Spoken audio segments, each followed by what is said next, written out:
Comedy Central pulled 5 episodes from existence, threatened creators with real violence, censored a 2-minute concluding speech into nothing but audio bleeps, cut an entire character from their own streaming catalog, and almost none of you know the full story behind every single one of these bands. Today, we're going through every banned, censored, and deleted South Park episode, what was in them, who decided you couldn't see them, and what happened after. Not speculation, documented. Let's move. South Park has 328 episodes across 28 seasons. Only 5 have been genuinely banned from re-air and streaming.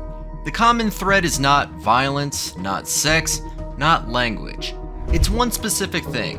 You already know what it is. What most people do not realize is that South Park's relationship with censorship isn't random. It follows a clear timeline. 2001, 2006, 2010. Each wave bigger than the last. Each one involving the same subject. Each one resolved the same way. The network blinked first. We're going chronologically. Episode 1. July 2001. The episode airs without incident. David Blaine comes to South Park. Stan joins a cult. Jesus summons a team of religious superheroes, the Super Best Friends, including Muhammad. Muhammad appears as a regular character. He has lines, he has superpowers, he's animated like everyone else. Nobody complains. Nobody threatens anyone. The episode stays in Comedy Central's rerun rotation for years. What most people do not realize is that Super Best Friends was not banned because of anything in the episode itself. It was banned retroactively, nearly a decade later, as collateral damage from a completely different controversy. The Jillen's Post and Muhammad cartoons controversy happened in 2005. That's 4 years after this episode aired. Once the threats start coming in for later episodes, Comedy Central quickly pulled Super Best Friends from the website. Then from syndication. Then from Max. Someone sat in a meeting and made the determination that an episode nobody had complained about for 9 years was now too dangerous to distribute. The episode that was fine in 2001 was unacceptable in 2010. Nothing about the episode changed, everything around it did. And that's the record. April 2006, 5 years after Super Best Friends. The Jillen's Post and controversy has happened, the rules have changed. Cartoon Wars is South Park doing what South Park does, taking the thing everyone's arguing about and building an episode inside the argument. Family Guy is going to air an episode depicting Muhammad. Cartman tries to get it pulled. Kyle argues for free speech. The entire thing is a debate about censorship that it itself is about to get censored. Matt Stone and Trey Parker were told they could not show Muhammad in the episode. Comedy Central's position has shifted, so Parker and Stone did what they always do. They wrote the network's cowardice into the script. The episode became about a network refusing to show Muhammad. The irony is documented. Comedy Central censored an episode about Comedy Central censorship. That's not a metaphor, that's what happened. The episode aired with Muhammad obscured. Comedy Central considered it resolved. Parker and Stone did not. But here's what makes Cartoon Wars different from the others. These episodes also became famous for their takedown of Family Guy. The Muhammad angle got the attention. The Family Guy mockery became the legacy. Parker and Stone have been open about their feelings on that show. They wrote those feelings into a 2-part event, used a global controversy as the delivery mechanism, and created something that stands entirely alone in the catalog. When South Park moved to HBO Max in 2020, Cartoon Wars was one of 5 episodes left behind. Warner Bros. Discovery made that call, not Comedy Central this time. Different suit, same decision. Gone.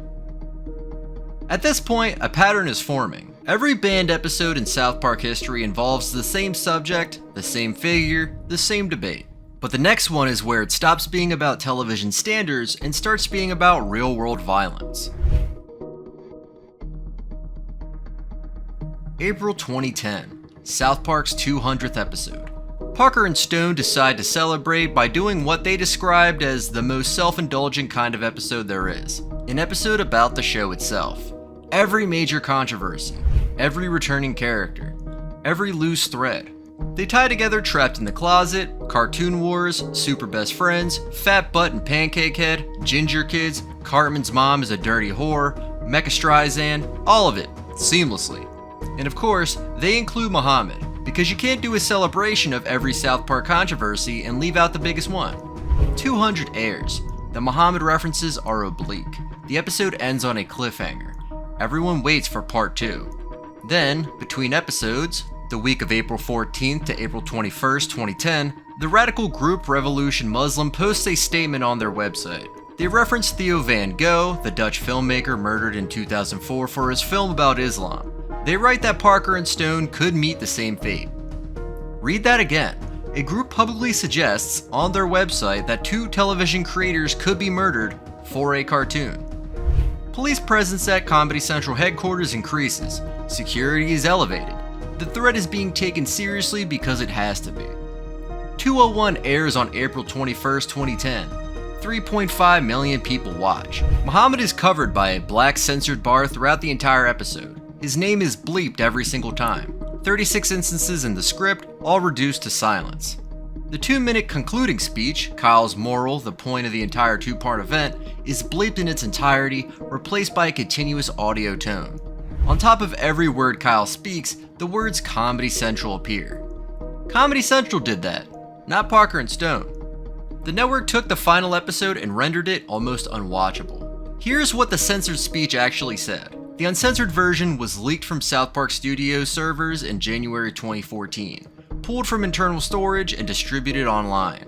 It has never officially been released. The speech, delivered by Kyle with Jesus and Santa Claus standing beside him, says, and I'm quoting the leaked audio, "It was because of the magical power of threatening people with violence. That's obviously the only true power. If there's anything we've all learned, it's that terrorizing people works.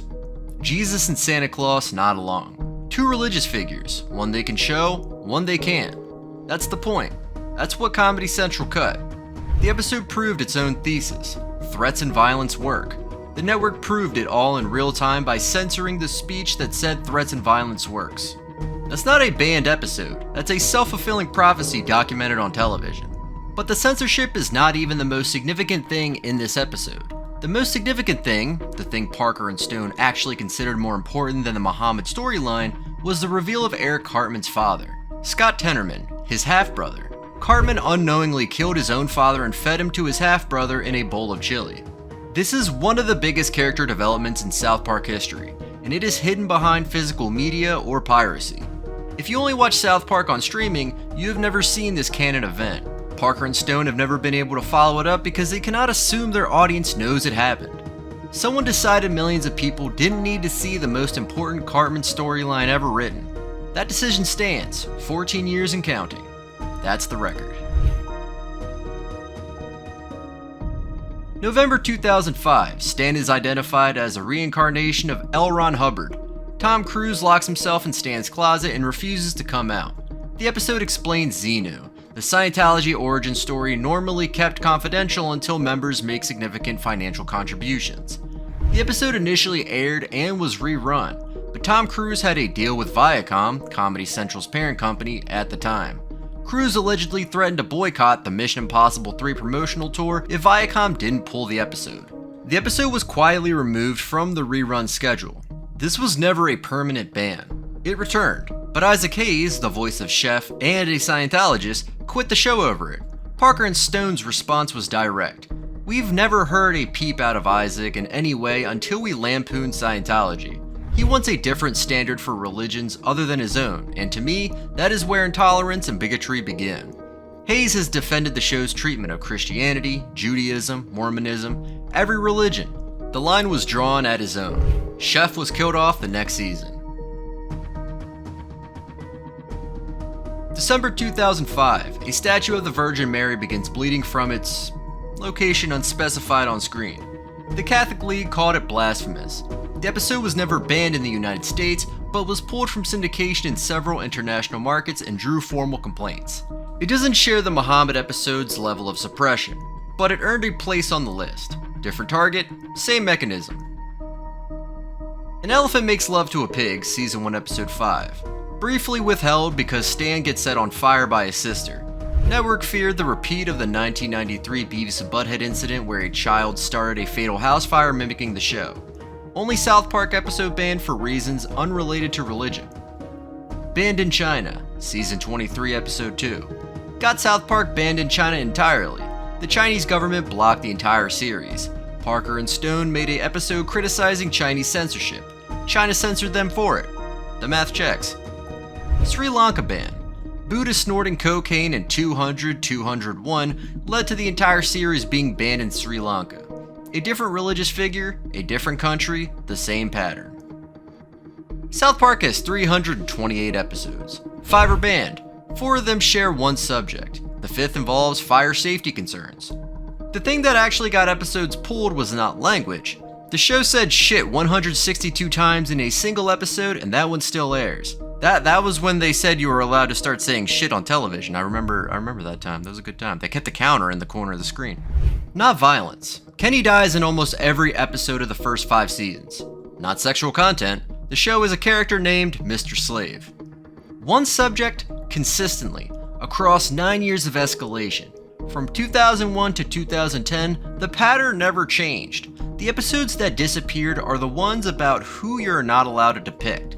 And the most suppressed episode in South Park history is the one that pointed out that suppressing things with violence works. That's not irony, that's evidence. Drop it in the comments. Which of these bans do you think was actually justified, and which one proved the exact point the episode was trying to make? Let me know. Hit subscribe. Please?